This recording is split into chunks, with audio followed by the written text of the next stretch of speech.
దిన్నకు దిన్నకుతా గజ్జలనే కట్టి తమరుపమే పట్టి నాట్యమే చేయుట అమ్మకు ఇష్టమట.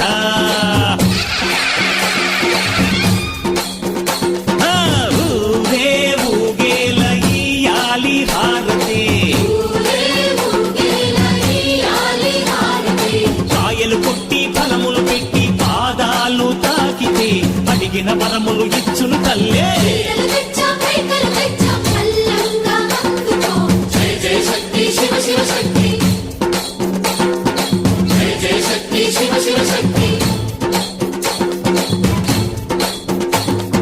కంచిలో కామాక్షమ్మ, మధురలో మీనాక్షమ్మ నువ్వే అమ్మ, కాశీలో అన్నపూర్ణవే, శ్రీశైలం భ్రమరాంబ, పెసవాడ కనక దుర్గవు నువ్వే అమ్మ, కలకత్తా కాళీ మాతవే.